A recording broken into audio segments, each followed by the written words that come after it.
प्रधानमंत्री नरेंद्र मोदी ने शुक्रवार को देश भर के गृह मंत्रियों को संबोधित करते हुए कहा कि साइबर क्राइम हो या फिर ड्रोन टेक्नोलॉजी का हथियारों और ड्रग्स तस्करी में उपयोग, इसके लिए हमें नई टेक्नोलॉजी पर काम करते रहना होगा।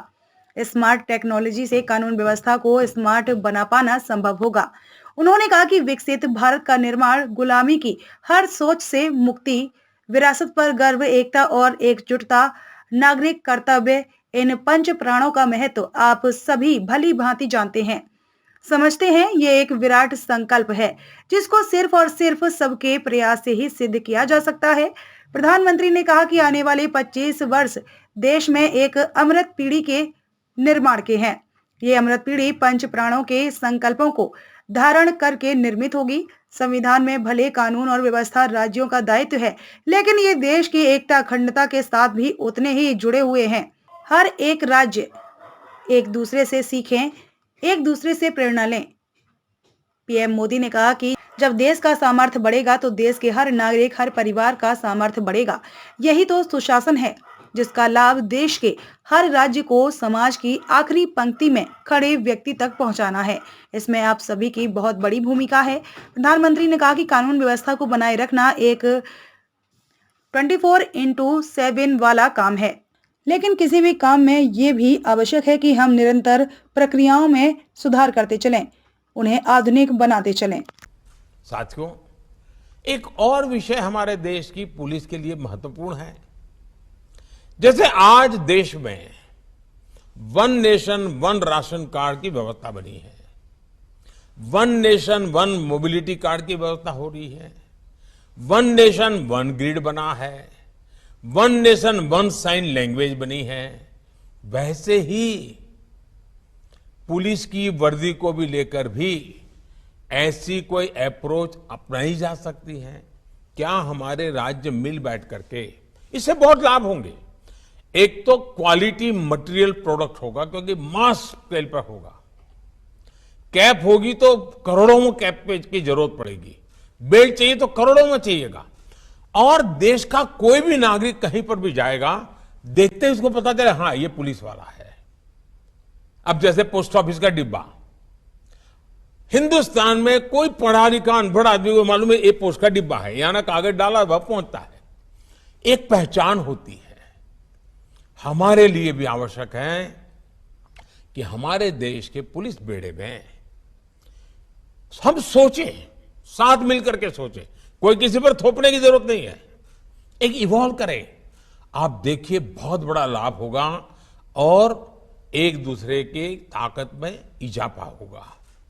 One nation one police uniform, हाँ उस राज्य का एक टैग हो सकता है, उस राज्य का एक नंबर हो सकता है, लेकिन पहचान कॉमन बने, इस पर सोचा। मैं एक विचार के रूप में रख रहा हूं, न मैं कहीं आपसे आग्रह भी करता हूं, मैं सिर्फ एक विचार रखता हूं और विचार पे चर्चा कीजिए।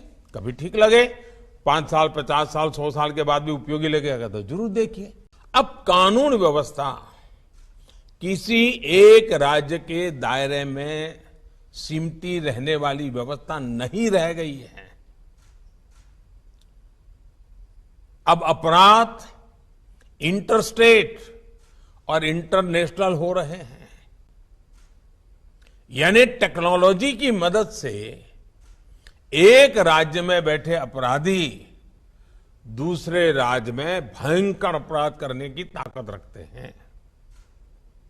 देश की सीमा से बाहर बैठे अपराधी भी टेक्नोलॉजी का जमकर गलत इस्तेमाल कर रहे हैं। इसलिए हर राज्य की एजेंसियों का आपस में तालमेल, केंद्र और राज्य की एजेंसियों का आपस में तालमेल, ये बहुत जरूरी है। और इसीलिए आपको मालूम होगा, मैंने डीजीपी कॉन्फ्रेंस में कहा था कि 2 एडजॉइनिंग स्टेट होते हैं, उसके जो एडजॉइनिंग डिस्ट्रिक्ट होते हैं, उन्होंने पीरियोडिकली बैठ करके दोनों राज्यों के उन दोनों जिलों की समस्याओं का संकलन करना चाहिए, साथ मिलकर काम करना चाहिए। उसी में से ताकत बनेगी। कई बार केंद्रीय एजेंसियों को कई राज्यों में एक साथ जांच करनी पड़ती है। दूसरे देशों में भी जाना पड़ता है। इसलिए हर राज्य का दायित्व है कि चाहे राज्य की एजेंसी हो, चाहे केंद्र की एजेंसी हो, या संबंधित कहीं किसी और राज्य से संपर्क आता है, सभी एजेंसियों को एक दूसरे को पूरा सहयोग देना चाहिए। कोई बड़ा है, कोई छोटा है, किसका अधिकार है, उसी में कभी कभी तो हम देखते हैं एक आध एफआईआर रजिस्टर नहीं हुई। क्यों नहीं हुई? तो बोले ये तय नहीं हो रहा है कि वो जो जगह है वो इस थाने में पड़ती है, उस थाने में पड़ती है। ये जो चीजें हैं वो सिर्फ पुलिस थाने तक नहीं है, राज्यों के बीच भी हो जाती हैं, केंद्र और राज्य के बीच में हो जाती हैं, भारत और विदेश की व्यवस्थाओं के साथ हो जाती है। इसलिए हमारी एफिशिएंसी के लिए, हमारे आउटकम के लिए, सामान्य नागरिक को सुरक्षा देने के लिए हमारे बीच में तालमेल, संकलन, सहयोग बहुत अनिवार्य है।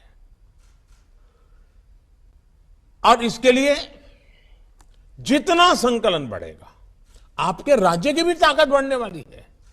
साथियों, साइबर क्राइम हो या फिर ड्रोन टेक्नोलॉजी का हथियारों और ड्रग्स तस्करी में उपयोग, इनके लिए हमें नई टेक्नोलॉजी पर काम करते रहना होगा।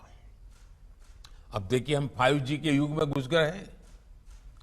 तेजी से 5G पहुंचने वाला है।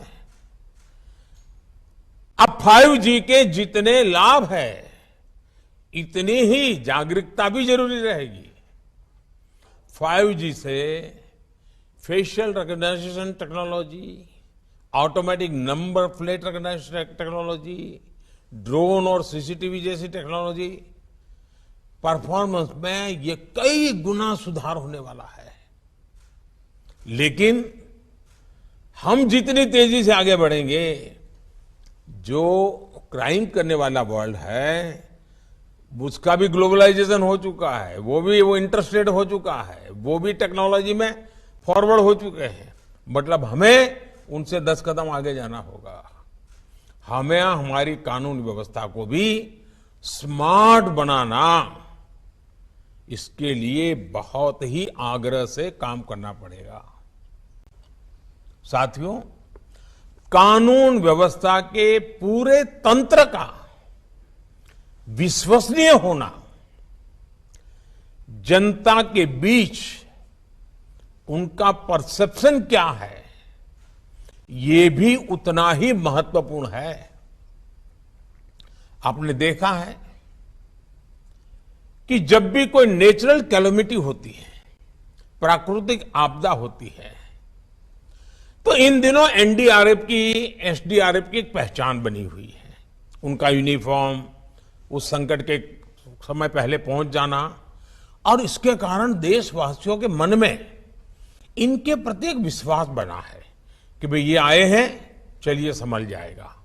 ये जो कह रहे हैं मानना चाहिए। इनकी बातें अगर स्वीकार करेंगे तो हमारा नुकसान कम होगा। और आप देखिए, एनडीआरएफ में है कौन भाई? एसडीआरएफ में है कौन? आप ही के सब साथी हैं, सुरक्षा बल के जवान ही हैं। लेकिन समाज में उनके प्रति बड़ी श्रद्धा बन गई है। आपदा के समय में जैसे ही एनडीआरएफ, एसडीआरएफ की टीम पहुंचती है, वैसे ही लोगों को संतोष होने लगता है कि अब एक्सपर्ट टीम पहुंच गई है, अब से अपना काम कर लेंगे। साथियों, अपराध वाली किसी भी जगह पर जैसे ही पुलिस पहुंचती है, लोगों में ये भाव आता है कि सरकार पहुंच गई। कोरोना काल में भी हमने देखा है कि किस तरह पुलिस की साख बेहतर हुई थी। पुलिस के लोग जरूरतमंदों की मदद कर रहे थे, जरूरी संसाधन जुटा रहे थे, अपने जिंदगी को दांव पे लगा रहे थे। यानी कर्तव्य परायणता में कोई कमी नहीं है। जरूरत अच्छा परसेप्शन बनाए रखने की भी है। इसके लिए पुलिस बल को प्रेरित करना, उसके लिए प्लान करना, हर छोटी मोटी चीजों पर लगातार मार्गदर्शन करते रहना, कुछ गलत होता है तो रोकना, ये हमारी एक जीवंत प्रक्रिया होनी चाहिए, ऊपर से नीचे तक हर पल होनी चाहिए। साथियों, आजादी का अमृत काल हमारे सामने है। आने वाले 25 साल देश में एक अमृत पीढ़ी के निर्माण के हैं। ये अमृत पीढ़ी पंच प्राणों के संकल्पों को धारण करके निर्मित होगी। विकसित भारत का निर्माण, गुलामी की हर सोच से मुक्ति, विरासत पर गर्व, एकता और एकजुटता और सबसे प्रमुख बात नागरिक कर्तव्य, इन पंच प्राणों का महत्व आप सभी भली भांति जानते हैं, समझते हैं। ये एक विराट संकल्प है जिसको सिर्फ और सिर्फ सबका प्रयास से ही सिद्ध किया जा सकता है। तरीके अपने अपने हो सकते हैं, रास्ते, प्रायोरिटी अलग अलग हो सकती हैं, लेकिन ये पंच प्राण देश के हर राज्य में हमारी गवर्नेंस की प्रेरणा होनी चाहिए। जब ये सुशासन के मूल में होंगे तो भारत के सामर्थ्य का विराट विस्तार होगा। जब देश का सामर्थ्य बढ़ेगा तो देश के हर नागरिक, हर परिवार का सामर्थ्य बढ़ेगा। यही तो सुशासन है जिसका लाभ देश के हर राज्य को समाज की आखिरी पंक्ति में खड़े व्यक्ति तक पहुंचाना है। इसमें आप सभी की बहुत बड़ी भूमिका है।